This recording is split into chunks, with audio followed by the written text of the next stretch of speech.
Oy, kamusta kayo dyan mga boy? November na, mainit pa rin ano? Tara, magtampisaw sa tubig. Tara sa Batangas, let's go! Eto na nga at bumiyahe na nga tayo papuntang Batangas. Nandito na kami sa Tuwi. Uy, basta yun na yun. Halos 2 hours lang ang biyahe nito from Manila, kaya madaling mapuntahan. Andito muna kami at nag-stop over dahil inabutan na kami ng tanghalian sa kalsada. Bumili muna kami ng food tripin at eto na nga, nakarating na tayo sa Batangas Lian. Alright, onti na lang makikita na natin ang dagat at ayan na nga.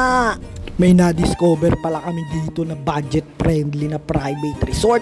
Malapit siya sa dagat, itong La Casa de Gloria. Let's go! Tara, ipapakita ko sa inyo kung anong meron dito. At ayan, may parking agad oh, malawak. Ito pala yung swimming pool nila oh. Ang ganda at ang laki. Dalawa nga pala yan, isang pang adult at isang pang kids. Kaya siguradong mag-e-enjoy talaga kayo dito. Maganda pang picture yan mga buyo. At ayan na nga, nag-swimming na nga sila. Ito nga pala yung mga rooms nila, 3 kubo na may sari-sariling kitchen at CR. Tara, pasukin natin. Let's go! Mag-room tour tayo, tara! Room tour!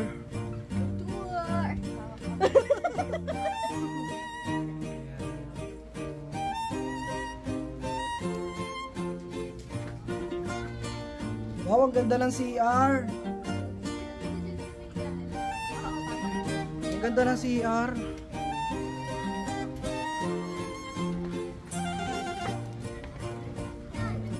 Kapag naman gusto mong pumunta sa beach 2 minutes walk lang. Sobrang lapit lang talaga ng beach dito mga boy. Lahat pala ng kwarto ng mga kubo aircon, kaya napakasarap matulog.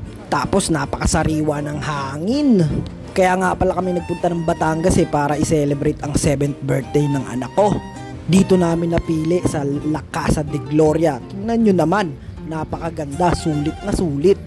Dito pala yan mga boy sa Sitio Ligtasin, Luyahan, Matabungkay, Beach Lian, Batangas. Madali lang siya mahanap mga boy, hindi kayo maliligaw. At eto na nga, magbo-blow the candle na ang birthday boy. Let's go!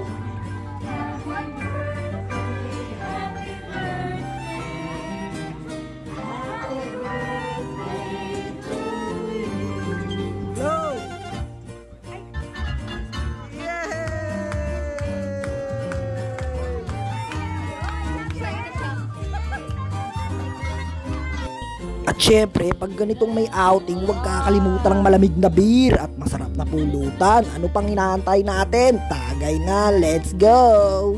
Teka nga, mayroong tumataka sa Tagay Mapuntahan na. Oy, Tagay mo.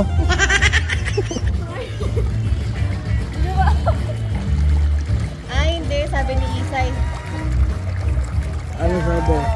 Perfect. Perfect. Napagod na nga si birthday boy, ayaw na niyang mag-swimming. Pwede rin pala kayong mag-rent ng video dito mga boy, sasabihin nyo lang sa kanila. Sobrang bait ng mga caretaker nila dito, kaya napaka-solid. Salamat po sa inyo. Punta kami sa beach. Kinaumagahan nga nagpunta kami sa beach. Nauna na nga sila Nanay Lisel dito Hinahanap ko sila, hindi ko sila makita kung saan na ako nagpunta. Kaya eto, tamang singhot na lang ng sariwang hangin. Ay nako, napakasarap naman talaga. Nakakawala ng sipon at ubo. Alright.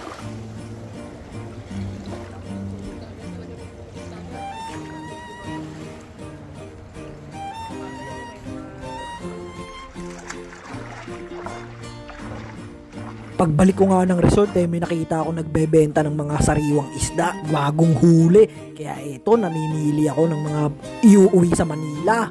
Lalagyan ko na lang ng yelo para hindi masira sa biyahe.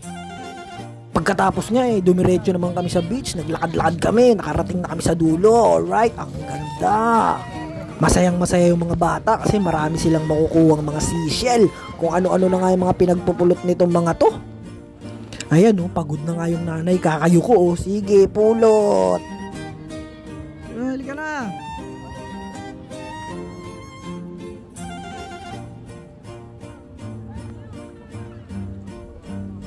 May mga water activities nga pala dito mga boy na pwede nyong i-avail. Sasabihin nyo lang sa caretaker kung gusto nyo magbalsa, mag-pedal boat, mag-fish feeding. Ayan o, katulad niya no, nagpi-fish feeding sila. Pwede pa nga kayong mag-snorkeling kung gusto nyong makita si Dugong sa ilalim ng dagat. Basta't sabihin nyo lang sa caretaker kung ano yung gusto nyong i-avail. Sila nang bahala. Let's go! Binigyan pa nga kami ni Ma'am Jovi ng welcome treats na biko. Hindi ko na nabidyoan kasi sobrang excited na ako. Maraming salamat po sa inyo. Sobrang solid at sobrang maalaga sila sa mga guest nila. Let's go! Pinamumundok ko. Biglang lumilitaw. May balyenan lumitaw eh.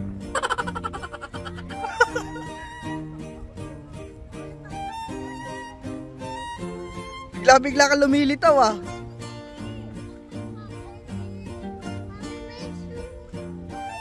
Banana boat mo. Ata po!